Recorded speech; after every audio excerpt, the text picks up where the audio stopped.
All right, we're gonna get going here, guys. Sorry, I thought I had music playing that whole time, and I just had it playing for me, so I apologize. So I've got no one in the room with me. Nobody showed up for the live part of this class, so maybe I forgot to invite. I don't know. So this is gonna be fun. I guess you guys all on Zoom just get to interact with me. So hopefully you can see the board well enough. If not, maybe what I will do is. Since there's no one in the room, I'm going to give it a few minutes and we'll see if anyone shows up. But if not, maybe I'll change it and get the camera going from right in front of me versus using the one that you guys are using right now. So, all right, well, hey, here's what we're going to be doing. We're going to be talking about the listing presentation today, but specifically what I'm going to hit on and to begin with is really kind of just any presentation that you do is going to have these 6 components and things that we're going to talk about first with it.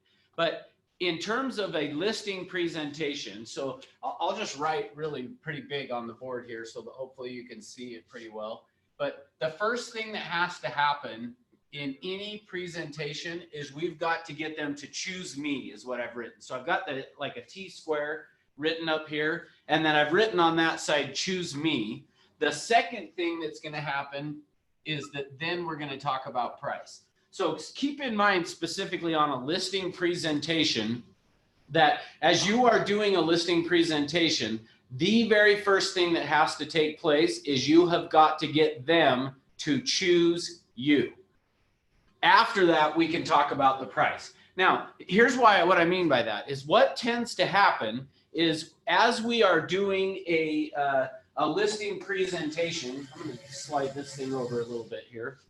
So as we're doing a listing presentation, or excuse me, even just on the phone prospecting, as we're setting an appointment, we are going to have people that are going to try to ask us to give them the price. So what I mean by that, so when we talk about this choose me and then together we'll choose the price, what's going to happen though is that people are over the phone are going to ask you questions like this. So, well, how much is your commission? Or, well, what do you think my house is worth? Specifically like a for sale by owner. If you're talking to a for sale by owner or maybe even an expired listing, they're going to be asking you, well, what do you think my home is worth? Give me an idea of what you think the price should be. Or what they're going to ask you is what you're going to charge them in terms of a commission, how much you're wanting to charge them. Now, we don't want to answer that question until we have gotten this choose me part taken care of first, because unless they have chosen you, does it really matter what the price is? And the analogy, I guess, that I like to use is if I were to walk into some store, a department store or a dealership, a car dealership or a furniture place, I don't really care. It doesn't matter what it is. If I were to walk into one of those places and I had a salesperson there that for whatever reason, and you guys have all had this, they just kind of give you the creeps. They make you feel, ugh. When that happens, does it really matter what they were going to charge you or what kind of a deal they were going to give you? Would you want to buy from them? Now, obviously the answer to that is no, you're not going to want to. And so for me, that's where I guess I'm just saying the first thing that has to happen is we've got to get people to choose us first, then we can worry about the price. Because until they have chosen to use you, the price really doesn't matter what price you're wanting to charge them because they're not going to probably use you anyway. Now, here's the other piece of that is the second reason that we want to get them to choose me first before we worry about the price is because until they see value in you, then at that point, the price and the commission is all that they're going to care about. So keep those things in mind, meaning the reason we have discount brokers, agents that work for companies where they're just saying, look, hey, we're going to do it for $1,200 or $3,000, whatever it is, when they're doing it for such a minimal price, the reason people will go to them is because they don't see value in using an agent. If we create the value, then they'll use us and they'll be willing to pay the commission. The proof of that is I usually like to use the example of why are we not all driving Yugos around town right now? Now, for you guys that are younger, you may not know what a Yugo is, but a Yugo was basically a lawnmower engine that was a car. It was a car that had a lawnmower engine. Now, the reason those didn't survive is because people don't see value. See, the reason people will go buy a Mercedes or a BMW or a Lamborghini, a Ferrari, any of those cars, a Bentley, whatever else, cars that cost $400,000 or $500,000, $600,000. The reason they will spend the money on it is because they see the value in it. Because at the end of the day, is there really that much of a difference between driving in a Bentley or a Yugo? Now, obviously, you're going to say, yes, there's a huge difference. But at the end of the day, as far as like getting from point A to point B, do they both do the job? Yes. So because of that, why would somebody ever spend $500,000, $600,000 on a car when paying $12,000 or $13,000 for a car could get you to the same results that the nicer car is? Well, because they see value. Okay, so there's 6 things that have to happen in order for somebody to be willing to choose you. So that's what we're going to go through and talk about right now, is these 6 things that have to take place. So the first thing that's going to happen to get somebody to choose you to be their agent, in fact, I wonder if I try that darker color marker here, if that will help. We'll try black here. If the first thing that has to happen is you have got to build, black might be good if the marker actually worked. Let me try a couple different ones here. None of these are really being that efficient. All right, last try here is rapport.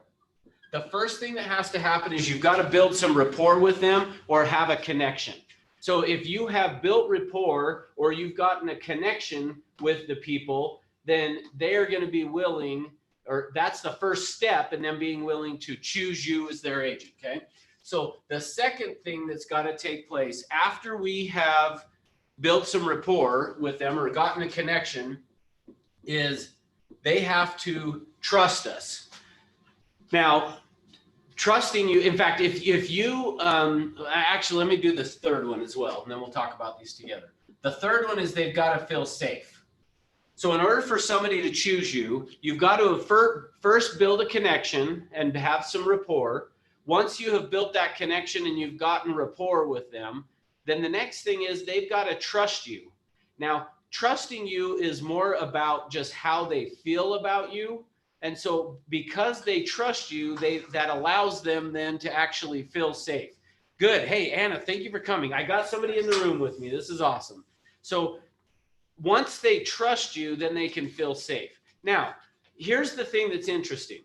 If you were to call up, and some of you may have done this, some may have not, but if you were to call up every time you went on a listing presentation and you did not get the listing, if you called up and talked to the person and asked them why they chose someone else, well, in fact, let me ask you guys. So either unmute or throw something in the chat box. If you have done that before, where you've gone on an appointment, you did not get the listing, and you called them back and asked them, hey, just wanted to see what I did wrong or whatever. What is the reason that they usually give for why they chose someone else? Russ, this is Matt. I went on a listing that was right down the street, and I thought I did a really good job, but I noticed at the very end when I was leaving, I didn't ask for the business, right? I went through everything. Yep. And then when I did call her back, she said she went with her previous real estate agent, and he basically was doing it for free. So I know they were, it was discounted. The rate was discounted. Okay, good. So so one of the reasons then, it sounds like because of it, they did it for cheaper, which we'll come back to that in a minute. What other reasons do you usually hear of why they chose someone else? They work with them in the past. That was the. Okay. Anyone else? Yeah, I also heard that, the numbers just didn't add up. They wanted to try selling it themselves. Okay, good. Any others?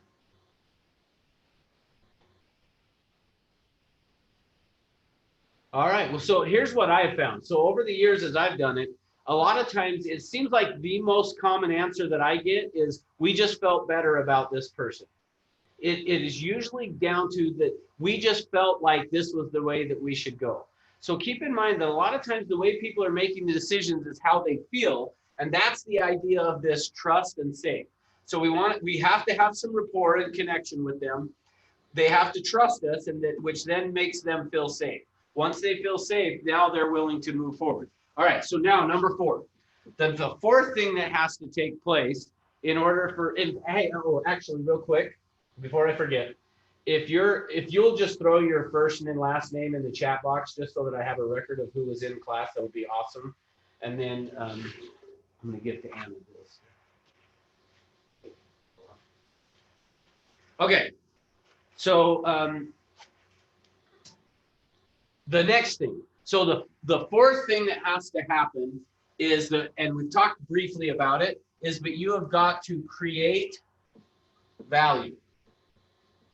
Okay, so you've got to create some value. So when Brianna brought up about the person said, well, they were going to do it for cheaper, or the same thing with Matt Savage saying that the seller said that, well, they're going to essentially do it for free.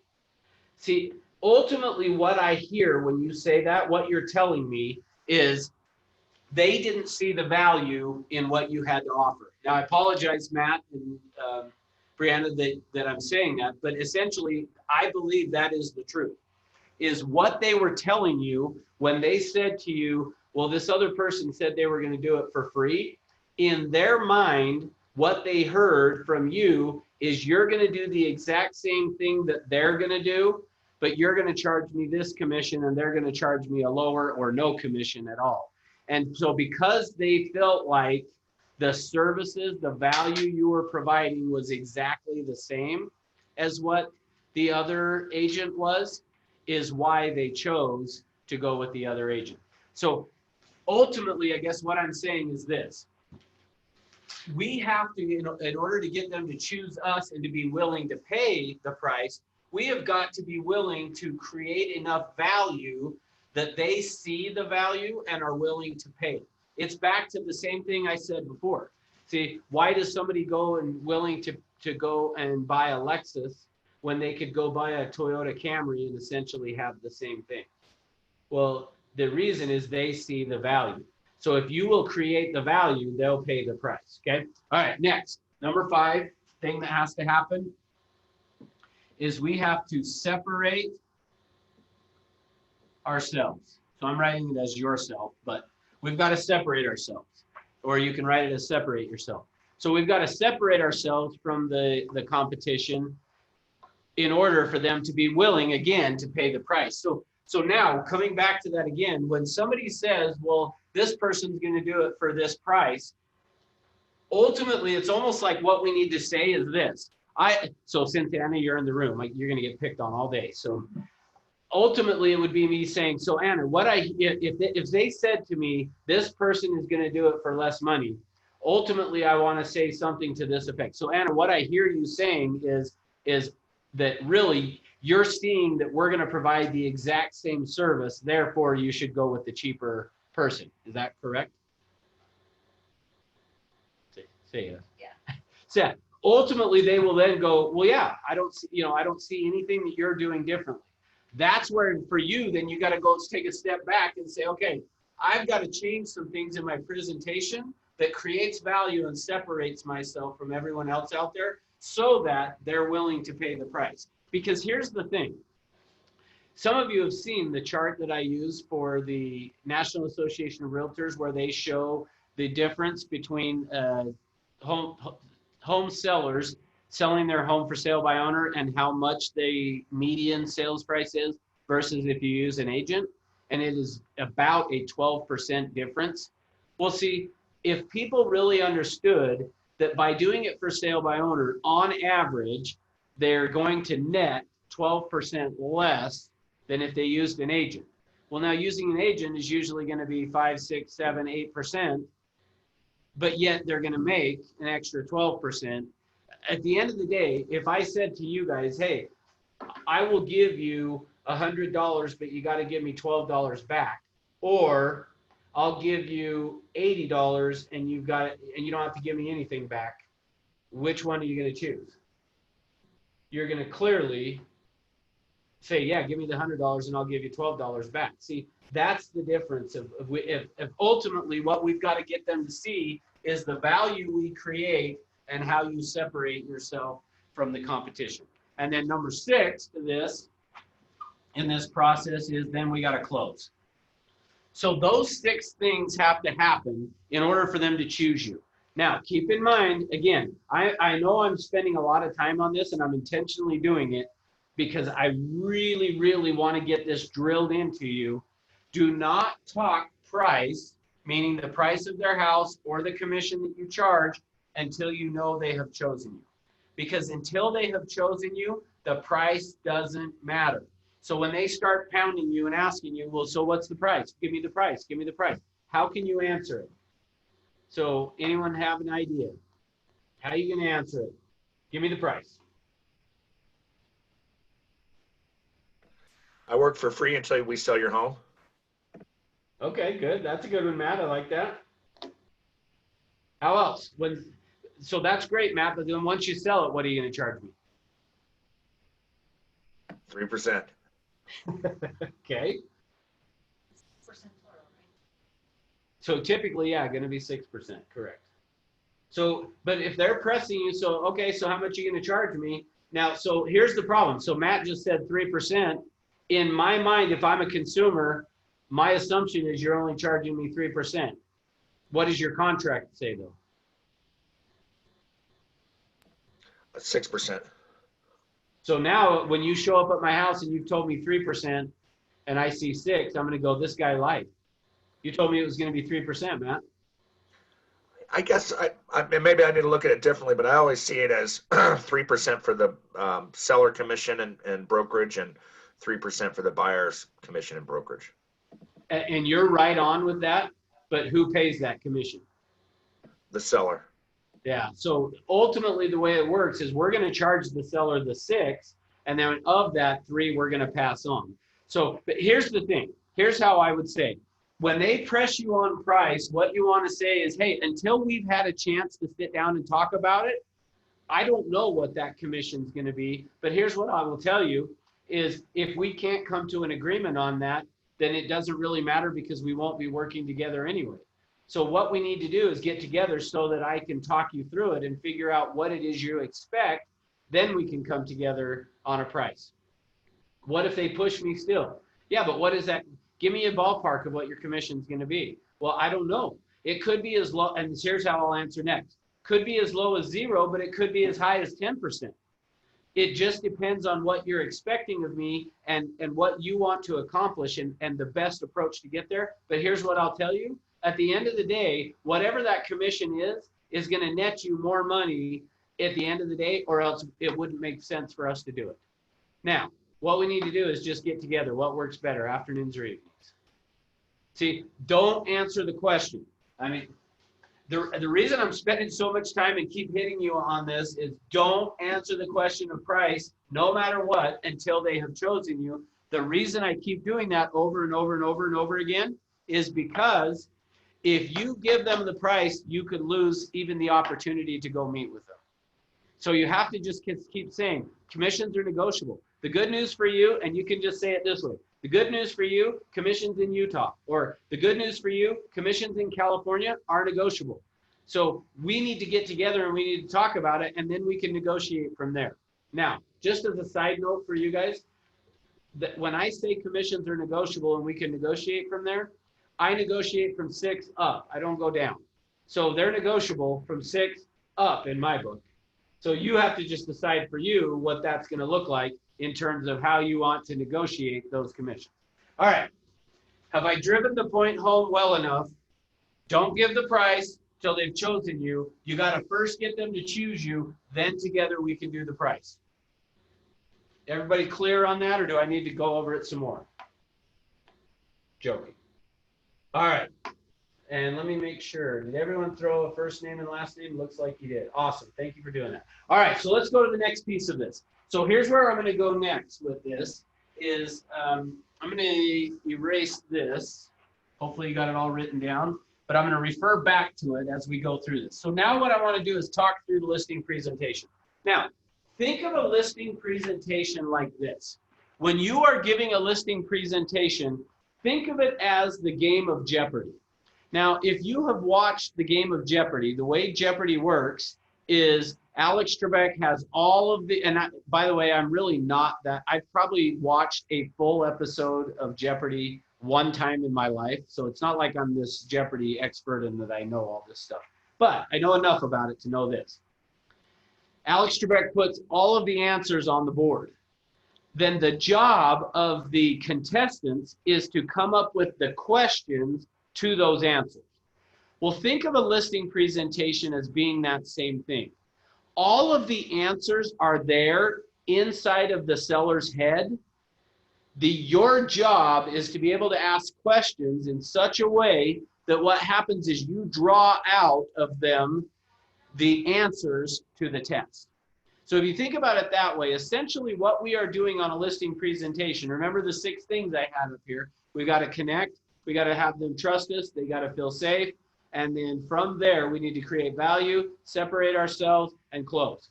Well, the way that we're going to figure out how to create value and how to separate ourselves from the competition, the way we do that is part of what this presentation is about. So the whole concept of what we are doing on the listing presentation is, think of it as just we are going to have a conversation with them where our job is to ask questions and to ask enough questions in such a way that you get all of the answers to the test from them so that you know how to create the value and separate yourself. Now, so that's what we're going to go through next, is I'm going to show you through that. So the first thing that we're going to do is, the first piece of it is what we call TAP. TAP is an acronym for thank, acknowledge, and promise.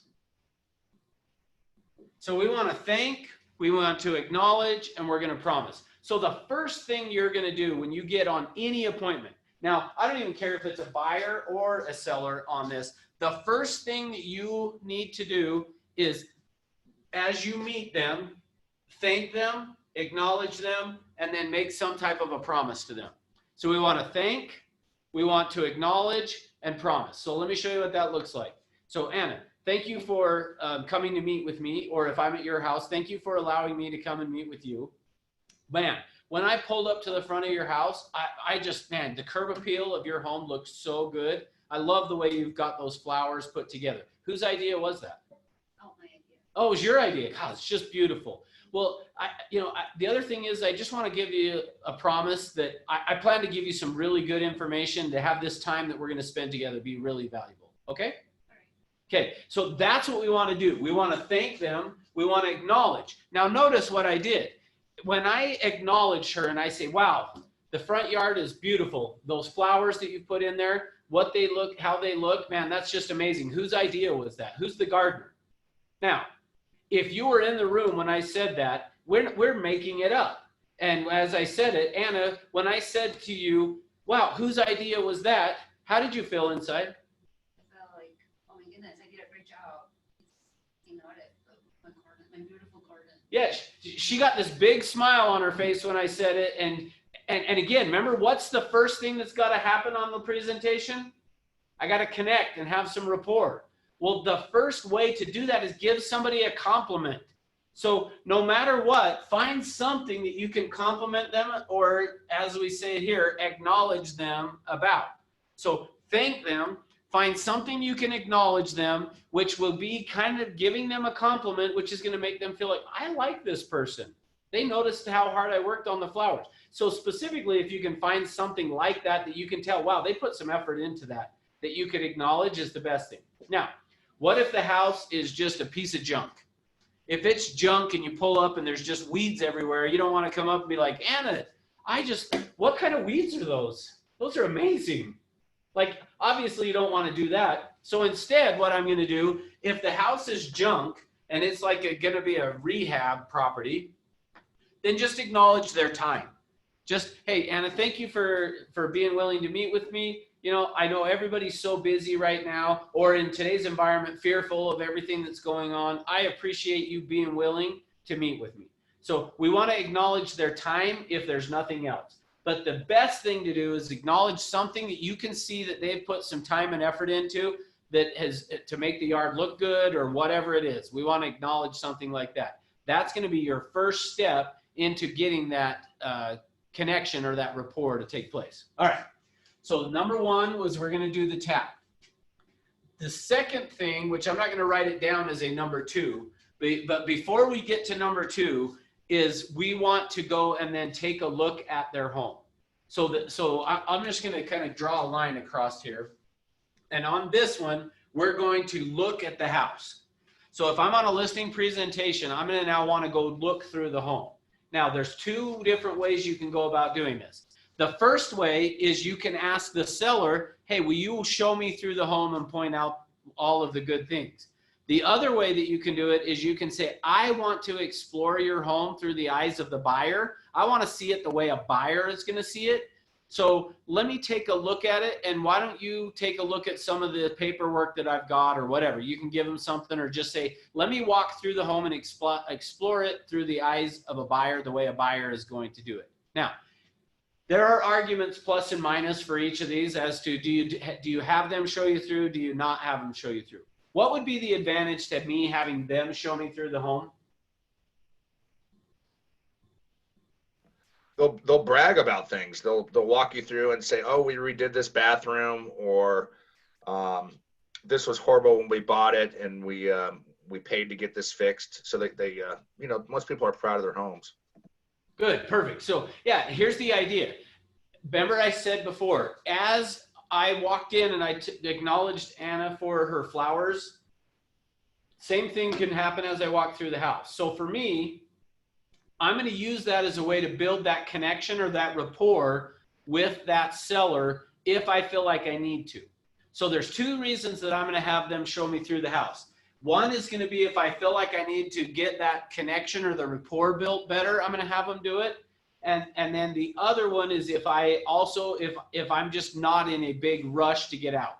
So as I go into the appointment, if I feel like, hey, I've got time, like I don't have another appointment right after this and I'm not in a hurry, I'm going to probably have them show me through the property.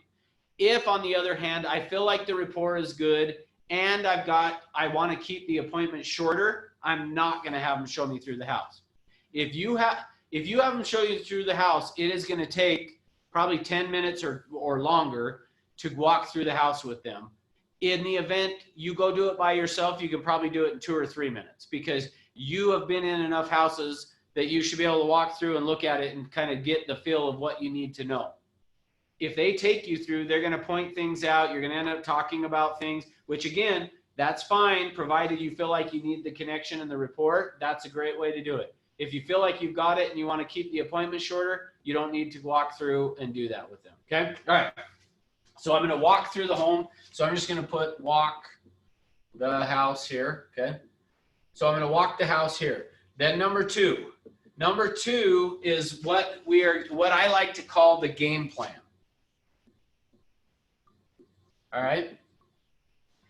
Or sometimes I'll call it as I'm going to give them a map of what we're going to talk about. But think of it this way.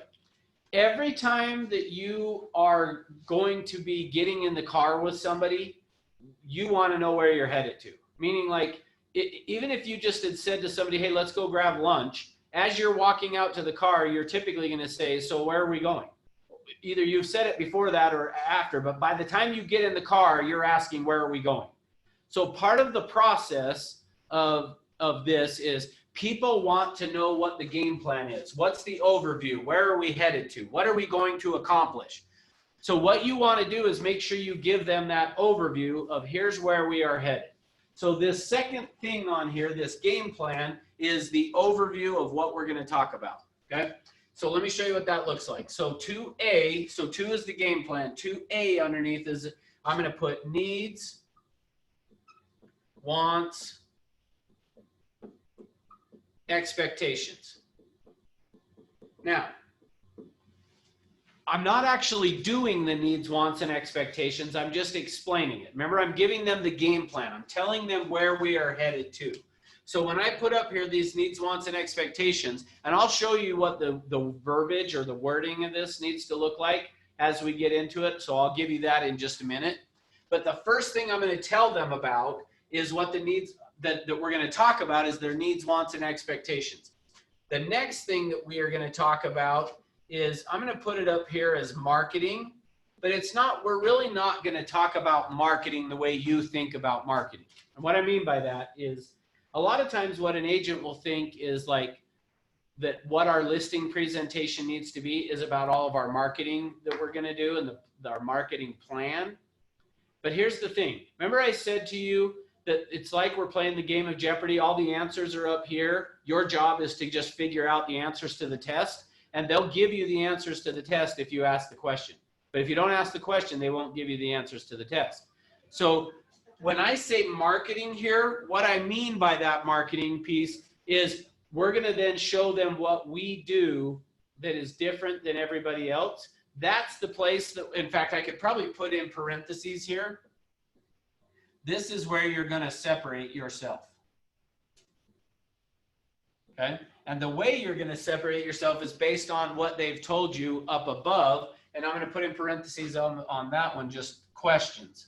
So I'm going to ask questions of them that will allow me to go back and separate myself. So I'm hoping that makes sense.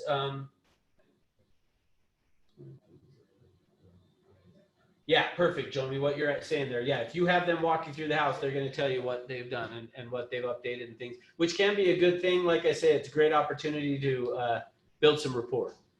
All right, so the first thing under this game plan is we're going to tell them that we're going to talk about, we're going to ask them a bunch of questions. So think of it that way. We're saying it to them as needs, wants, and expectations, but really I'm going to ask them a bunch of questions.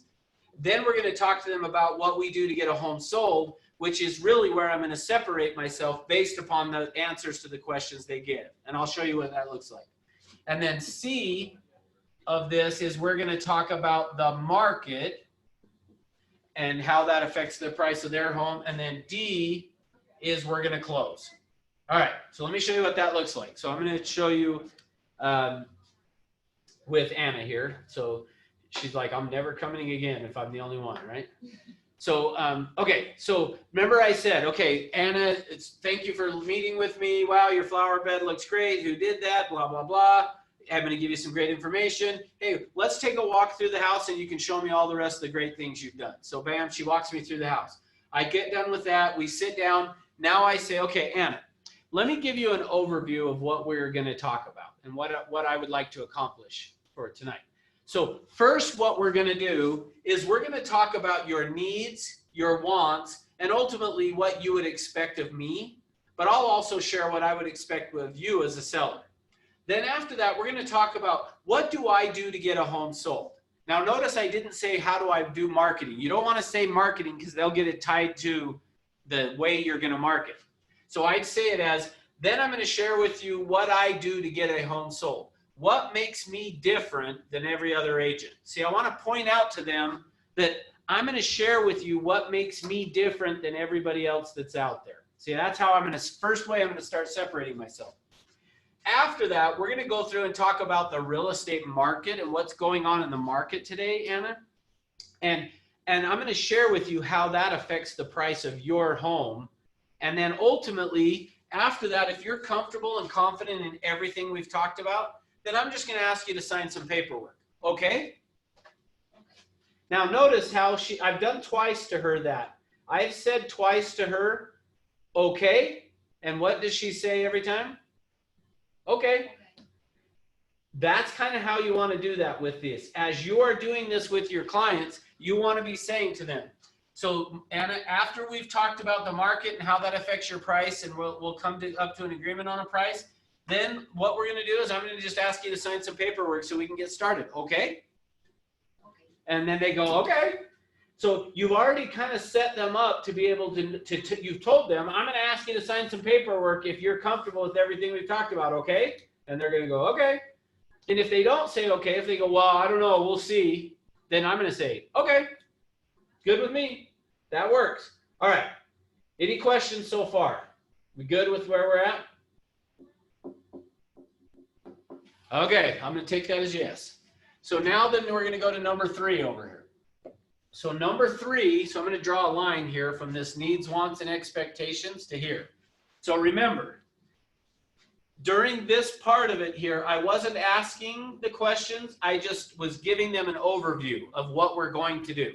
So in essence, it would be no different than if and I don't know why this just popped into my head, but I'm using it.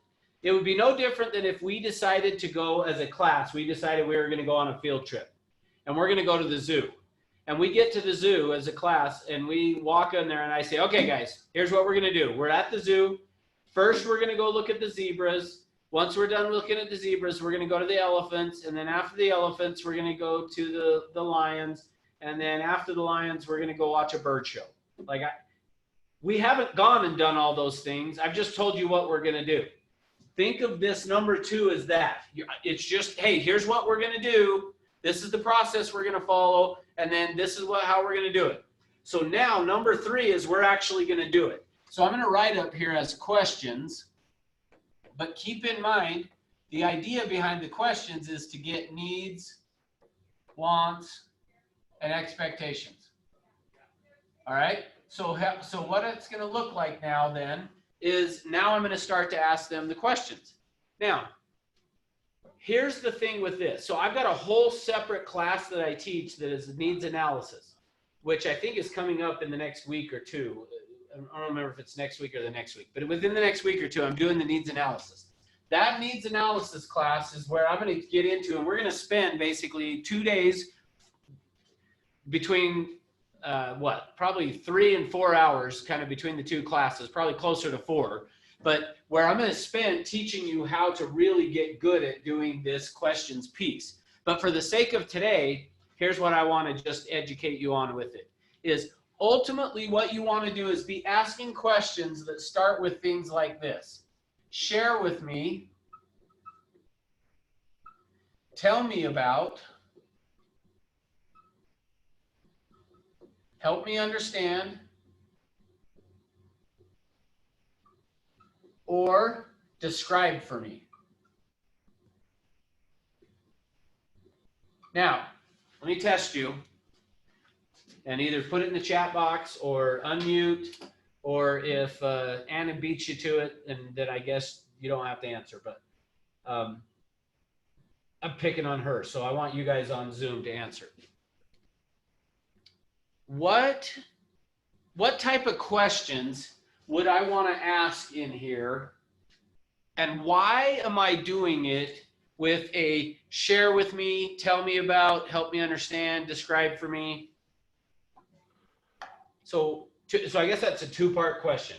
It's an open-ended question, and it gets them talking about, like you could say, share with me, what are some of the best features of the home? Share with me, what's your favorite thing about the house, right? Or, you know what I mean? And get them talking, and they're also building the description of your house on the MLS too, a little bit for you. Good, love it, Matt, thank you. Yeah, and Joey put in the chat box so you don't get a yes or no answer. That's exactly right. What I want, the reason I'm using share with me, tell me about, help me understand, or describe for me, is the idea of that is the message I'm communicating to them is I want detail. I don't want just a yes or no. Because if we ask a yes or no, remember I said the answers to the test are contained in their head. I've got to get them out. And the reason I'm going to do, or the way I'm going to do that is through asking questions. And when you ask a question that is share with me, tell me about, help me understand, describe for me, those type of questions send a different message to their brain that says, I want to know more information.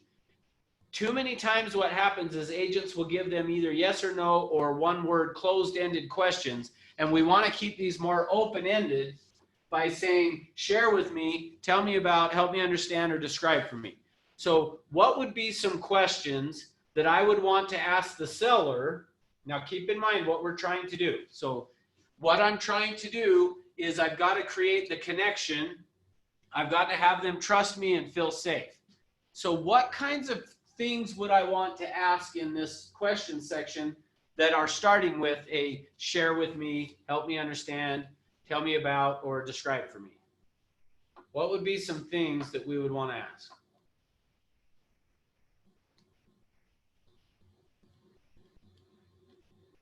Share with me what's the reason that you're selling the house. Okay, good. So hopefully you guys heard that, but if not, I'll repeat it. Anna said, share with me what's the reason that you're selling your home. That'd be a great one. Hey, so share with me what has brought you to the point of you deciding you want to sell your home. Now, here's the other thing. The key thing you want to do with this, and this is where people will miss the point of what I'm talking about, of getting really out of their head the answers to the test. What we will do is a lot of times we'll say, so share with me what has had you decide to want to sell your home. And then they'll say, oh, we just decided we want to get a bigger house. And then we then go to the next question.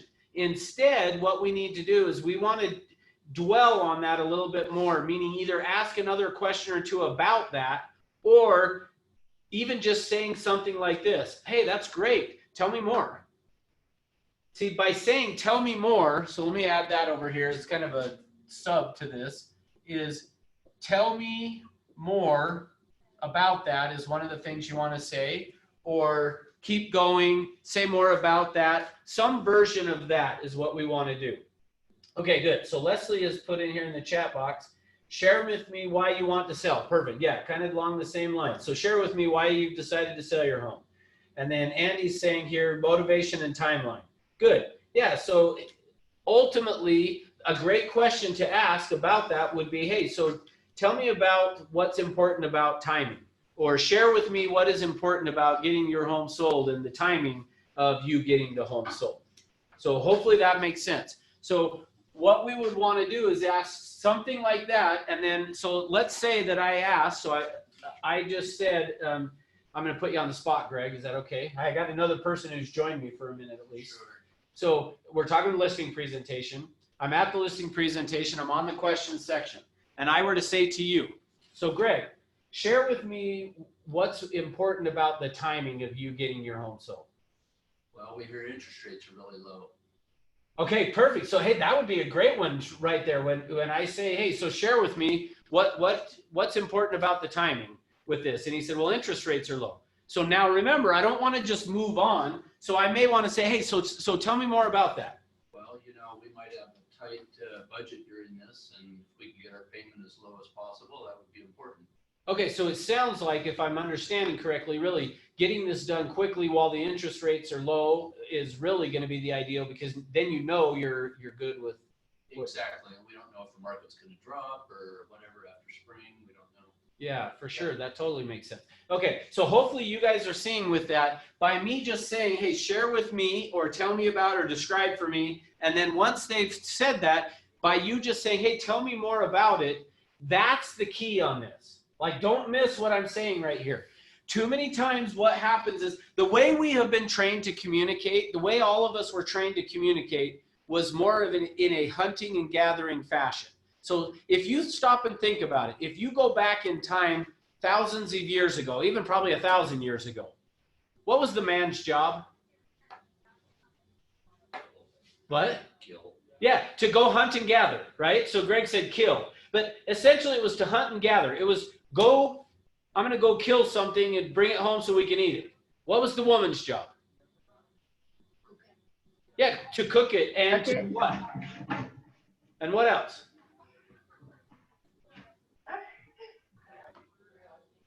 They did more than cook. What else did they do? She would stay home and Yeah, they were the nurturers. They took care of the kids. They made sure that the cave was dusted out, I guess. I don't know. Swept it to get the dust out of the cave. I don't know. But stop and think about it for a minute.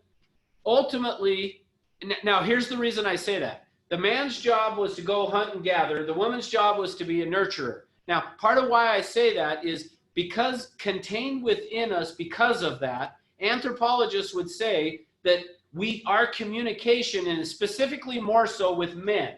So what we're talking about right now, the reason I brought that up is specifically more so with men. It's kind of in our DNA a little bit to be hunters and gatherers. So when we go on an appointment, we want to hunt and gather. Just give me the answer, and then we can go watch TV or whatever. Women typically will do a better job at this because by nature, they're a little bit more nurturing than what men are. They're a little more caring. And so as a result of that, they are going to tend to get a better result. Now, the good news, bad news, I don't know which it is. If you can look at it, interpret it either way. Over the last probably 60 years or maybe 70 years, during the last 100 years, maybe I'll say it that way. What has happened though is to some extent, women came more into the workplace, which as a result of that has been good and bad, meaning it has helped men to be a little bit more nurturing, but it is also the flip side of it is a lot of women have therefore become a little bit more of hunters and gatherers too, as they've come into that. So it's kind of been a good, bad thing. So even though I've said by nature, women usually learn it better, that doesn't necessarily always mean that they are better at it, but can typically be. My experience is, here's what I have found in teaching this. And as I said, I'm going to spend a 2-day class on it, the needs analysis day 1 and day 2 on just this piece of it. What I have found is older men, and I'm starting to fall into that category now, which is bad in the however many years I've been training this, but I'm starting to fall into the category. Older men have a harder time with this because we want to hunt and gather. Let's just go kill a bear and go watch a football game, or something, that's kind of where we tend to go. So just my point in all of that is don't rush through this piece. Ask the questions of share with me what's important about getting your home sold. Tell me about what's important on the timing. How will price affect your decision in listing your home? The other ones that I use, so I'll give you a few other ones that I like to use, and there's others that you may come up with too, which is fine. And so if you have an idea of some, throw it in the chat box or unmute yourself and you can share it. But some of the ones that I like to use with this, if I'm going out on a listing presentation and I don't know the person very well, I'm going to say, describe for me what your experience with dealing with agents has been in the past. And then they're going to start to they're either going to give you really good things, really bad things, or they're going to say, we've really not done a whole lot with agents. We bought this home for sale by owner and that's why we thought we would try to sell it for sale by owner. So we've really never dealt with agents. Okay. Well, then tell me what your expectations would be of an agent. So hopefully you get my idea. Or I'm going to say, describe for me what your experience has been with agents. And then they're going to go through and tell me about, well, when we bought the house, this is the agent that we used, and this is what they did, and this is what blah, blah, blah. And then I'm going to say, hey, that's great. Tell me more about what you liked that they did. Or tell me more about what, depending on if they're telling me good things or bad. If they're telling me good things, I'm going to say, hey, tell me more about what they did that you liked.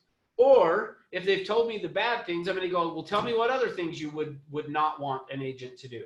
See, if you just ask during this piece, they're going to give you all the answers. Now, let me give you another example. Another one that I like to use on this is I like to even just say, hey, so Anna, share with me, what would I have to do? What would your experience of working with me have to be like in order for you to be willing to refer me to all your friends and family?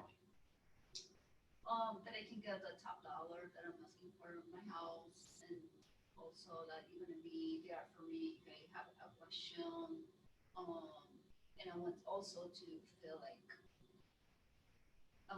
you are meeting my expectations. Okay, good. So she's talking kind of soft, so hopefully you guys heard it. But she said basically top dollar for her home, that I'm available to answer questions, and that ultimately I'm just meeting what her expectations are. Now, so all that does now to me is, hey, so you mentioned meeting your expectations. Tell me more about your expectations. See, the part of the secret to this that most people miss in asking the questions is the follow-up question of saying, okay, you mentioned meeting your expectations. Tell me more about what those expectations would be. And then she would start to tell me what those expectations are. And then I can either ask additional questions, or if she's giving me the detail, I don't need to. But hopefully you're picking up on what I'm saying here is we tend not to spend enough time on this question section and digging deep on the questions. So when we ask them a question and they answer, instead of just going to the next question,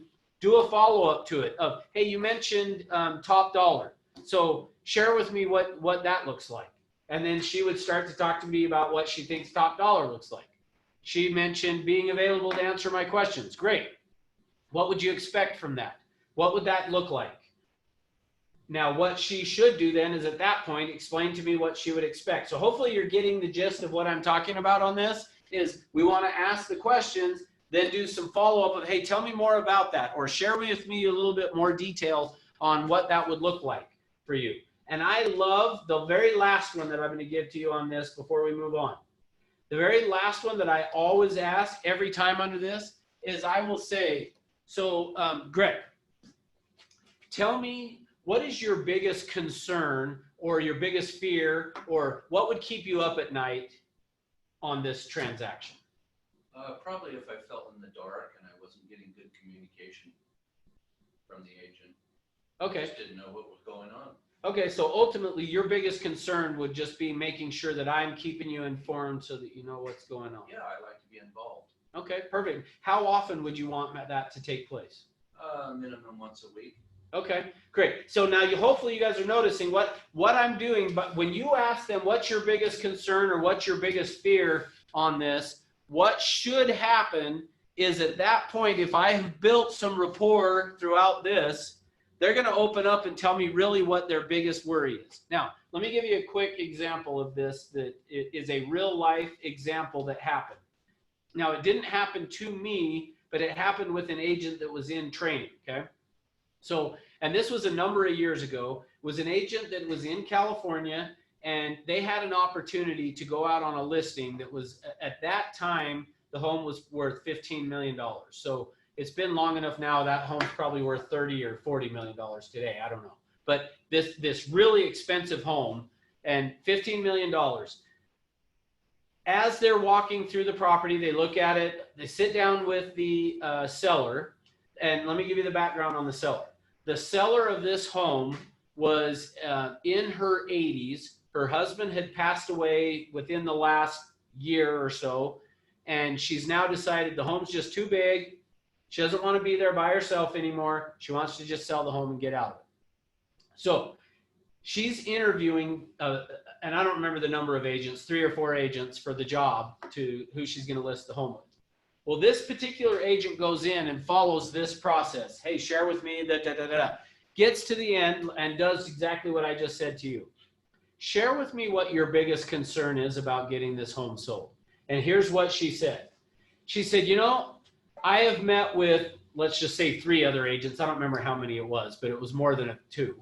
I met with 3 other agents, and all 3 of the agents have told me that what their plan is that they are going to put it on their office tour. So they're going to bring every agent from their office through the home. They were going to put it on their board tour, which means they were going to bring every agent that would go attend these board of realtor tours or that happened. And she said, you know, I don't know if you noticed that white carpet that was in the living room. And the agent said, yeah, I noticed that. It's beautiful carpet. She said, well, that was a gift from my husband. And he spent $100,000 on this carpet, handmade in Peru. I don't know if that's exactly where, but handmade carpet from some other country. Spent $100,000 on this carpet. And all I'm picturing, this is what she says, all I'm picturing in my mind is all these people walking over my white carpet. And I get it that when I sell, like the person might come and tear the carpet out and replace it, but that carpet is special to me and I don't want to see it destroyed while I'm living in the home. See, by asking what's your biggest concern, all of a sudden she says what her concern is. Well, that's going to lead us to the next step. So I'll come back to that story. If for some reason I don't, remind me, and I'll tell you what ended up happening on this. But that leads us now to step number 4. Step number 4, which was this marketing piece over here, or separate yourself. I'm going to write it up here as separate yourself. And then we can put in the parentheses over here, I'm gonna say marketing, just so that the only reason I'm putting that is to tie it back to this for you so you can see where we're at in this process. So think of this game plan as being a blueprint. Maybe that's what I had to stop calling it instead of a game plan. This is the blueprint of what we're gonna do. Now, the idea of this, remember I said back here that under this game plan, we're gonna get needs, wants, and expectations. Down here is where I'm gonna talk to them about what we do that's different than everybody else. Now is the time that I'm going to do that over here, is where I'm going to talk about what separates me from everyone else. Now, this is the hardest part of what we're going to talk about today. The biggest challenge of doing the listing presentation, actually, let me rephrase that. Not of doing the listing presentation, of me teaching you the listing presentation, is I don't know what they're going to say up here to be able to tell you down here what to say. So because of that, I'm going to give you an idea. Now, for Anna, you've had your license how long?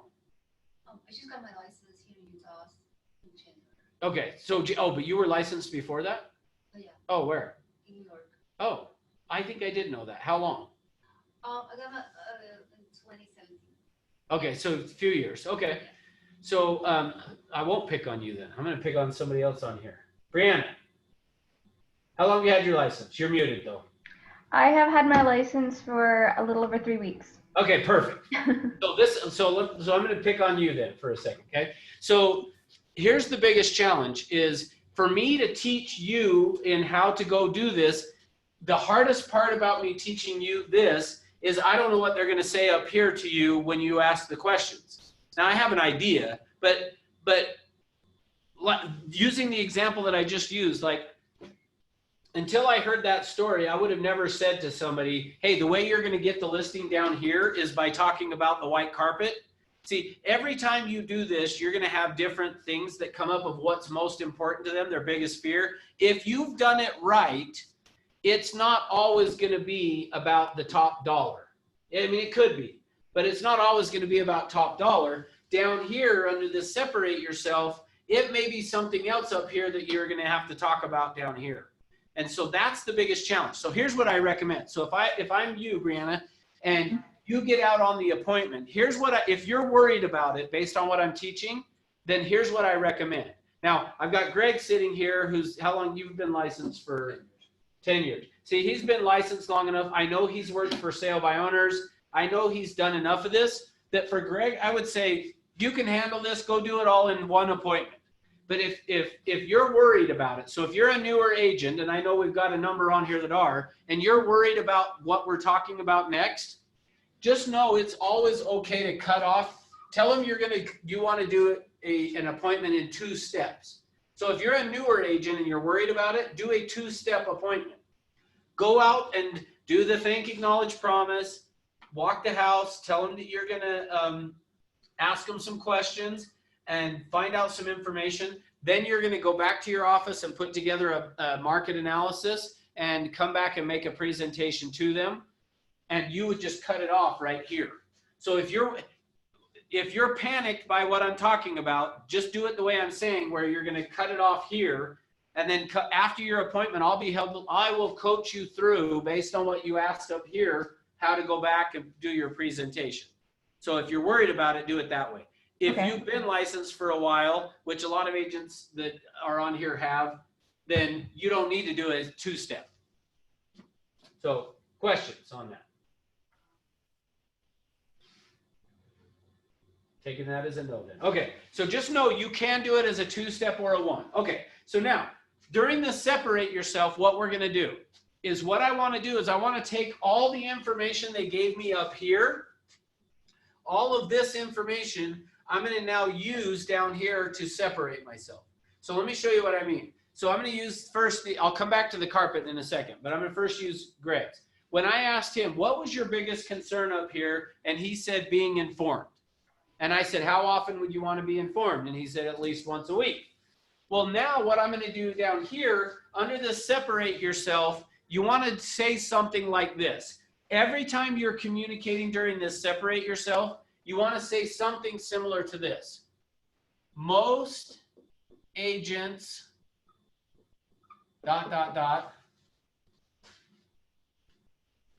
I, ... So let me show you what I mean. Or you could say something like this too. It isn't uncommon for ... but I ... So let me show you what I mean. So Greg had brought up and said he wants to be informed at least once a week. So I'm going to say, hey, one of the things you mentioned, Greg, was that you wanted to make sure that you felt like you knew what was going on. I was keeping you informed. You know, it isn't uncommon for an agent, unfortunately, to list a home and then the seller never hears from them again until the home sells, or if it never sells, they never hear from them again. And I don't know if you've heard that before, but unfortunately that happens. But that's not the way that I work. The way that I work is I have a set time that I am going to call you every Friday, and I do those phone calls on Fridays between 1 and 2 p.m. What would be the best phone number for me to call you on this Friday between 1 and 2 p.m.? 635-8827. Okay, so now notice what I did with that. So I'm going to stop and point out a couple of things that I did. Part of what we're trying to do is separate ourselves. So how I'm going to separate myself is by saying, unfortunately, it's not uncommon, or unfortunately, there are some agents that go out and list a home and then they don't follow up. And I'm assuming you've probably heard those horror stories or had that happen to you. That's not the way that I work.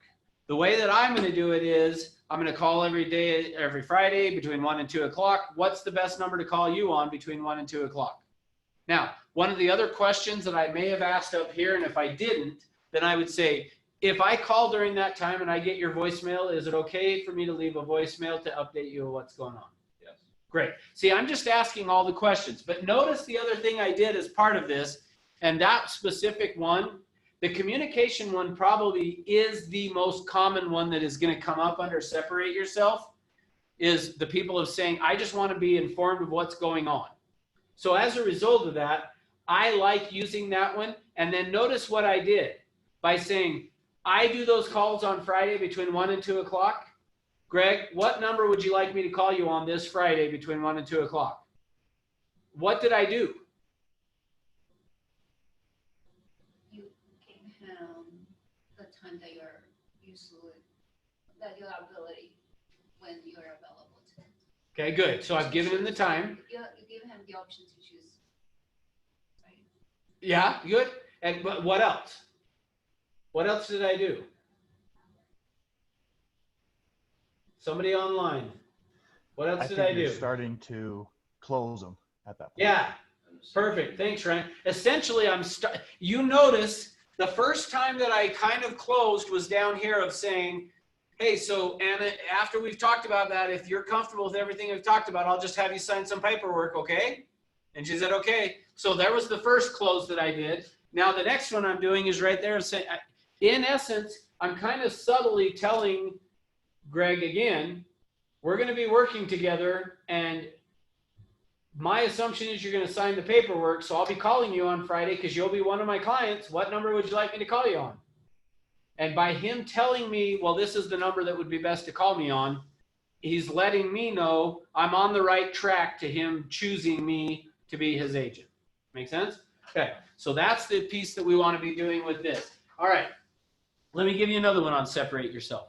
The other one that will come up on this fairly often under up in here is we want to make sure that the home looks good or that the pictures look good. So that could be another one that comes up. So here's what I do is I would say to them, again, if I haven't already set it up here under this separate yourself, I'm going to say, so Anna, I'm assuming, you mentioned you were wanting to get a new house. I'm assuming you've been online and looked at pictures and things online, right? Right. And have you noticed anything in terms of how the quality of the pictures are on some properties versus others? Yeah. Yeah, what did you notice? I see some very bad pictures. Yeah. Can you believe that some agents do that? Yeah, unfortunately, most agents will go out and just take their own pictures. They'll use their iPhone to take pictures. I don't do that. I'm going to have a professional photographer come out and take pictures. So we're going to get actually a professional to come out and do those photos so that we know we've got good photos. Because when we put your home on the market this week, and you could say on Thursday or Friday or whatever, we're going to make sure it looks really, really good. What's going to be the best day for me to have them come out and take the photos this week? Anytime on Saturday. See, now notice I just did it again. Again, I'm just slowly reeling this listing in by saying, so when would it be convenient for me to have the photographer come out?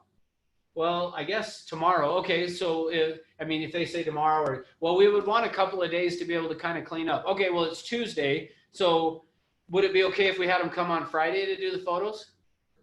Saturday works better. Saturday, okay, so Saturday would be better. So okay, what is there a time that works best on Saturday that I should have them come? I'm very open on Saturday. So now notice what I'm doing in the process. So essentially I'm making it very simple at the end to be like, oh, great. Well, we've already got the plan for the photographer to come on Saturday. I'm going to call you on Friday to update you to what's going on. All we need to do now is sign the paperwork.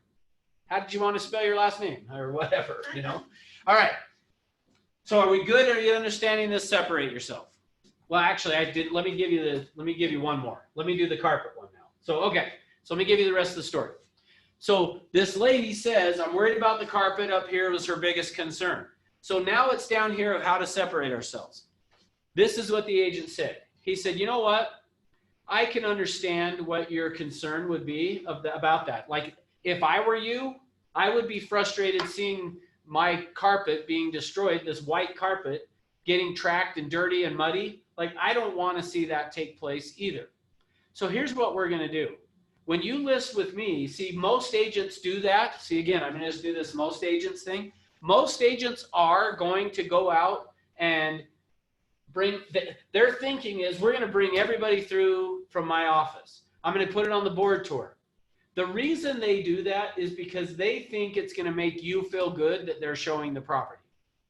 But what I'm hearing from you is really, and especially at this price range, Greg, $15 million, I'm assuming you really only want people to walk through the property that could actually qualify, correct? Correct. See, most agents will just let anybody through, not me. That's not the way I work. What I'm going to do is I'm going to make sure that they give us a pre-approval letter or a proof of funds letter that shows that they can afford to buy your home, or we're not even letting them in. Now, when they do come in, though, I'm going to go down and buy some booties. Now, since coronavirus hit, this has not been too uncommon. It used to be uncommon to do this. Today, it's somewhat normal now. But I would say, what he said is, I'm going to go down and buy this box of booties from the medical supply store. And anybody that comes through your house, we're going to make them put those booties on as they walk through the house. Guess who got the listing? Yeah, I wouldn't be telling the story if it was someone else, right? So, yeah, he got a $15 million listing over a $5 box of booties. I don't know how much booties cost, but a few bucks. So here's the point. If you can get them to tell you what's most important to them, then you just answer that for them. That's how you create the value and separate yourself. And that's how you get them to not argue and ask about commissions and all those other things. All right. Any questions on this separate yourself section that I haven't just explained very well? Rudy. Just in the few minutes, I like how you are already assuming that we're working together.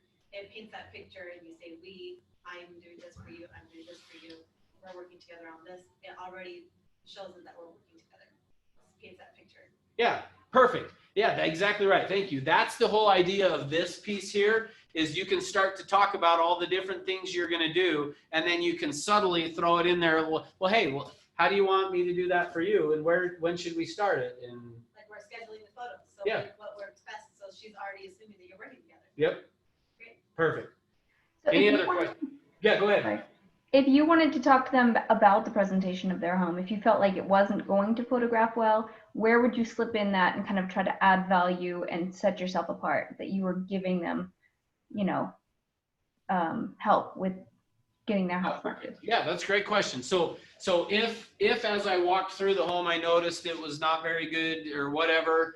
Yeah. So probably where I would do that is I would do that down here in this separate yourself, is I would do it as part of that, is just saying, okay, look, part of us getting your home sold, and you had mentioned you wanted to get top dollar, what we're gonna need to do some things as part of getting top dollar.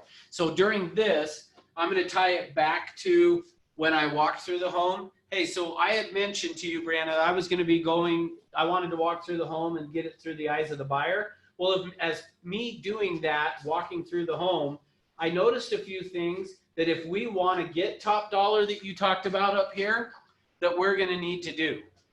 And actually, so probably even let me back up, because if I noticed it up in here, one of the questions I'm going to ask, so I'll ask it of Greg, is let's assume that his house is a dog. During the questions piece, I'm going to say, so Greg, how are you going to feel about doing some repairs and some things to get the home ready to sell? Depends on the cost. Okay, so when you say depends on the cost, like how much would you be willing to spend to get the home in the top-notch condition? Oh, maybe $1,000. Okay, so in the event that something was going to cost more than that, even though it might net you a little bit more, you would not wanting to do it, it sounds like? I'd probably rather drop the price a little bit and let them take care of it. Okay, good. So essentially what you're going to be asking them is, which is better for you, putting some money into it and to get a little bit more, or to just even get a quicker sale, or just reducing the price and not having to deal with it. And too many times we assume they would be willing to spend the money to make a tiny bit more money. But most of the time I have found they would rather just, I don't want to deal with it. I'd rather just get it sold. And I think I told you guys about a month ago or so, I had a friend come up from St. George because he was going to move his dad from Bountiful down to St. George. And for you guys that are in California, basically it's about a 300-mile difference. And he came up and he said to me, will you come out and look at the house and tell us what we need to do to get it sold? I went out and looked at the house and I told him, you're going to have to scrape and paint the whole thing because it was built prior to 1978. The paint was peeling. You're going to have to scrape and paint it. And he was like, okay. And if I don't want to do that, how much could I sell the house for? So just keep in mind, a lot of times people don't want to go through and do the work. They're just like, what's it going to do price-wise to me, and get it sold. So Brianna, that's how I'm going to do it, is up here. I want to ask, how do you feel about doing work and things? And I'm going to find out where they're at on it. And if they're willing to do it down here, I'm going to say, okay, here's the things you need to do to get the home sold if you're going to want to get top dollar. Make sense? Makes sense. Cool, thanks. All right, any other questions? All right, next then. Here's the next piece. So the next thing on this, once I've gone through and done this separate yourself, I'm going to draw another line across here, because here's the next thing that I'm going to do. After I have done this separate myself, now remember I had the little T-square up there at the start where I said choose me, then together we'll choose the price. Right here is I have to find out, did they choose me? Okay? So right there is where I'm going to find out, did they choose me?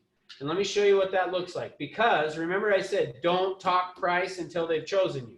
So here's what I'm going to do, is I'm going to say, so Greg, of everything we've talked about, is there anything else you feel like I haven't covered yet? No.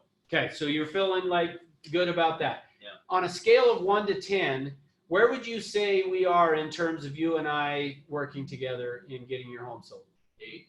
On an 8. Okay. So what would have to happen for me to be at a 10? Well, it depends on what you want to, how much money I can get on the house. Okay. Price. Okay. So it sounds like if we can come to an agreement on price, you're good with listing your home with me? Yeah. Okay, good. Now, so notice, here's what I'm doing. When I get to this piece, I usually do it as a scale of 1 to 10. Where are we at? And anything less than a 10, if he says anything less than a 10, my follow-up is going to be, so what do I have to do to get to a 10? Now, the only thing that I'm going to be okay with him saying, to where I will continue on to step number 5 here, the only thing is going to be what he said.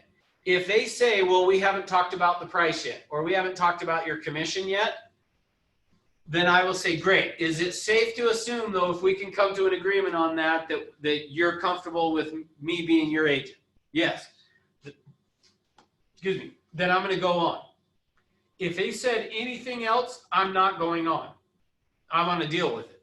So if he said to me, well, we've got another agent we're going to talk to first, then I'm going to go, oh, okay.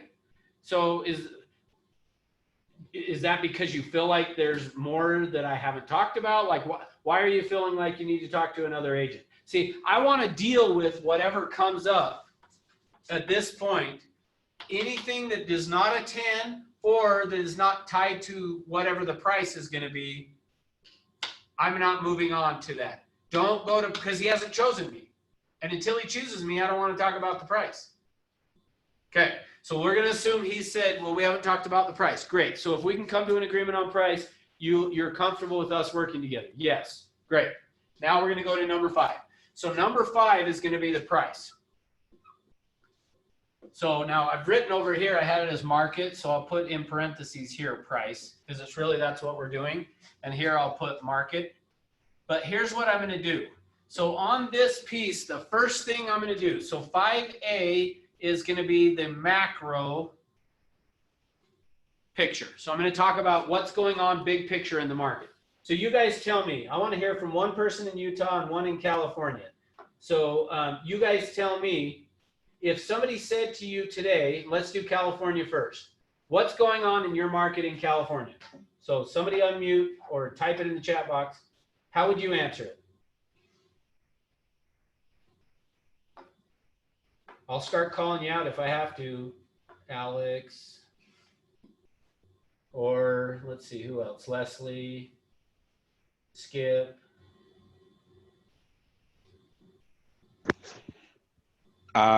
I would just say something like, well, I mean, you know, what things are going great. Are you looking to buy or sell? But no, so we're assuming you're with a seller though, Alex. So you're talking Oh, to okay. the seller, and you're now, if you wanted to tell them what's going on in your market, is inventory high or low? Are homes selling fast or slow? Are they getting multiple offers? How would you answer that?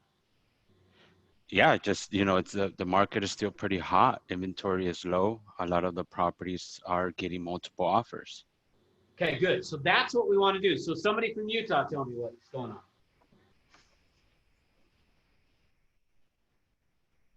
We'll see if anyone on Zoom participates. If not, then I'll let Same Greg. thing. Okay, go ahead, Jomi. What? Same thing. Hot market, multiple offers, inventory's low. It's the time to buy and sell. Rates are low. Good.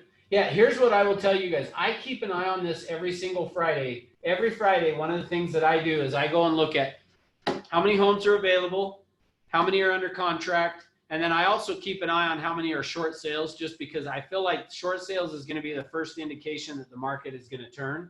And so for me, that's what I look at every single week. So for me on this macro picture is how I would be answering it to the seller is I would be saying, look, there are a lot of people out there that think because of everything that's gone on, home prices are going to go down, and that maybe they should, if you're a buyer, that you should wait. But that is not what is going on in the market today. In fact, our inventory since COVID hit has increased. It has gone up, and in fact, it almost doubled.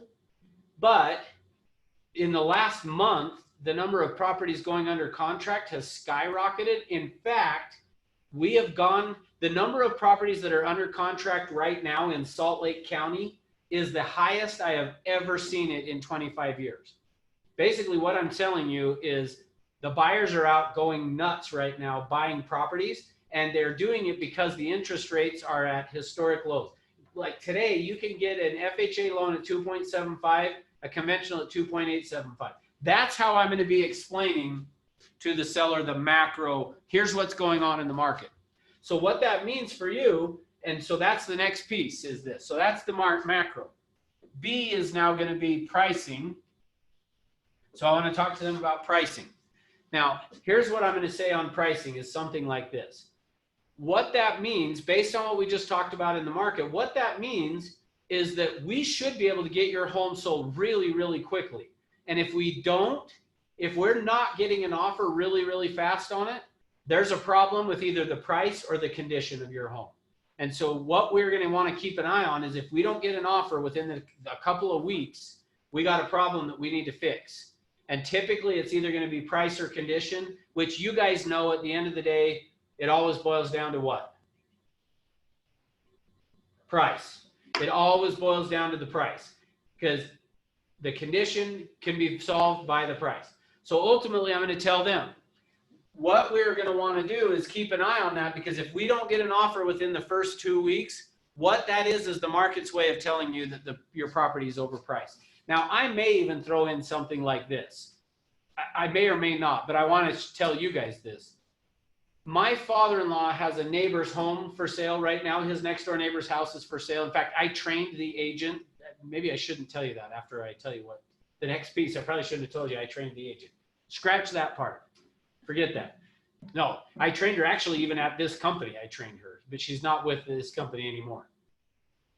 She listed the home, and my father-in-law was talking to his neighbor and said, "Hey, how's it going? I know the market's really hot." And he said, "Oh, no, with coronavirus and everything that's going on, like, man, like we're actually thinking we're going to take the home off the market until the real estate market improves." When my father-in-law told me that, I'm like, are you kidding me? Like, it's not going to get any better. Interest rates are probably not going to get better than they are. Inventory is probably not going to continue to go down. I'm like, you're going to wait until it gets better? What's the problem? Price. It's overpriced. That's the problem. See, ultimately that agent that I trained, shouldn't say that I trained, but I trained, didn't do this part. She didn't say, look, if after a week or two on the market, it's not sold in the current environment, what that means is we need to be reducing the price. The market is, and here's how I like to say it, the market is rejecting your price is what it means. They are rejecting what we have done. So we got to improve the price. See, I like saying it as a positive way. We got to improve the price, not reduce. We got to improve. We got to improve the price. And then from there, I will go into our pricing strategy, which looks like this. We want to be looking at the number of showings that we're getting and the number of offers we're getting. If we are getting 0 showings, 0 offers, what that means on the price is we need to reduce it by how much, Greg? 7 to 10%. Good job. I knew he would know. 7 to 10%. If we're getting some showings, which I would define as 1 to 3 a week, but no offers, how much do we need to reduce the price? 5 to 7. 5 to 7%. Now, here's the thing. You want to have that discussion with them, and I actually have gone as even far as actually putting it into an addendum to the listing agreement saying, every 3 weeks that the home is not sold, we're going to do this. Now, in the event you do that, it makes it easier because now then you don't even have to go back and get price reductions. You could just detail it out as if it's not sold, we're going to reduce it from here to here. Now, are you going to have a seller that immediately wants to do a 10%? Typically not. They don't like the idea of that. Like if it's a $300,000 home, or for you guys in California, $600,000 home or 7, and you tell them you need to reduce the price $60,000 or in Utah, $30,000, they're usually probably going to have a little bit of like, well, couldn't we try just a little bit less first? Here's the good news. I'm okay with that as long as we just have some type of an agreement. So the most recent one I did with this was a property, was a cabin. And I had said to the seller, this is what she wanted to list it at $430. And I told her it's not worth $430. It's probably worth $385, but she wanted to list it at $430. Great, let's list it at $430,000, but we're going to reduce it between 7 and 10%. Well, I couldn't get her to agree to 10%, which basically would have taken us from $430 down to $380 or $390. But she did agree to coming down most of the way to that, which great, let's do it then. So here's the point, is that we just had a plan in place of how we were going to adjust the price based on not getting an offer. Okay, that's what you want to have. And then C on this is we're now going to go to the CMA to come up with a price on their house. So that's the next step on this. So under the pricing section, I'm first going to talk about what's going on in the market, how that's going to affect how the price of their home affects, how what's going on in the market affects the pricing of their home, and how we need to adjust in pricing. Now let's get to the price of your home, and we can land on what that price looks like. Now, number 6 then is we're assuming we have done that. So what I'm going to do now with Greg is say, so Greg, it sounds like you wanted to start listing the home at 430,000, which I'm great with. Let's try it and see. Because of how low inventory is, that might actually work. But in the event it doesn't, we talked about that we would reduce it down to 400,000 after 3 weeks if it's not sold. Is that plan that you're willing to do? Yes. Great. Any other questions, anything that you have for me before we sign paperwork? No. Great. Let's go ahead and just have you get it signed. So, I mean, essentially notice number 6 here is the close. And notice if you've done it right all along the way, what I could have said is, all right, Greg, we've agreed to our price that we're going to list it at 430,000. We've already talked about having the photographer come out on Saturday to take your pictures. We already discussed that I'll be calling you every Friday between 1 and 2 o'clock. Anything else you need to know or hear about? Nope. Okay, great. Let's go ahead and just get the paperwork signed, and I'll get going on marketing the home and getting it sold. Sound good? Yep. Great. That's it. Notice a good presentation, the natural ending to that is just going to be, did you want to start on Friday or Saturday? Like, notice that's how it's going to work out. All right. What questions? Let me look through my notes and see if I missed anything. Did I miss, Greg, you know this well. Did I miss anything? No.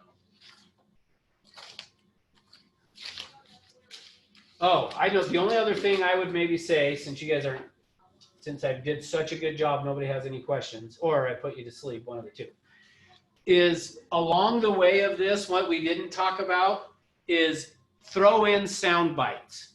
And a sound bite is a 10 to 30-second commercial, basically, about, hey, I had a client who felt the same way as you. So up here, under these questions, if somebody has a concern, down here in the separate yourself, you could throw in some sound bites where you're saying something like, you know what, Greg, I had a client who felt the exact same way as you. And so as a result of that, here's what I did for them. And then you tell them what you did for that person. So go ahead. Also, Rick Bentley does a good lesson on how to present the CMA. Oh, yeah, that's true.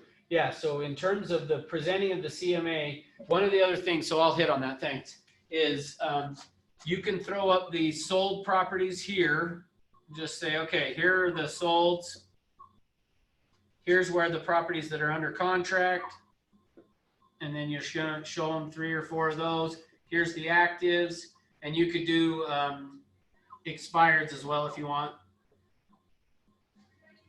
And then you just can say to them, so which of those columns do you want to be in? They're going to say, well, obviously we want to get into the sold column. Great. And we need to price it according to where the solds are, because that's the area that we're going to end up with. So anyway. All right. What other questions? On that, do you print out the listings for each one and kind of have them in stacks, or do you just make a chart for them? Yeah, great question. I personally like to do it the way like I'm showing you here is I do one printout for each of the properties, and I'd have them, I print it out for you guys in Utah. I'm not sure on California how it is, but on Utah, I would print out the client report. So it shows presented by and has my name. So it isn't showing the listing agent's name anywhere on the paper. But I personally like to print out each individual property and then just say, here's this sold, and here's how it's similar to yours or worse or better. Here's this one, here's how it's similar, worse or better. Here's this one, similar, worse or better. Same thing on these. I know some people like to do it as so it looks more like an appraisal. And you can do it that way if you like. I just personally like doing this way better. So. Okay. What other questions?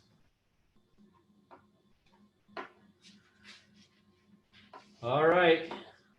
Well, thank you for being here. And if you have any questions or need any help along the way, let me know. But I appreciate your time. See you guys. Thanks, Russ. You're welcome. What is the Thank you.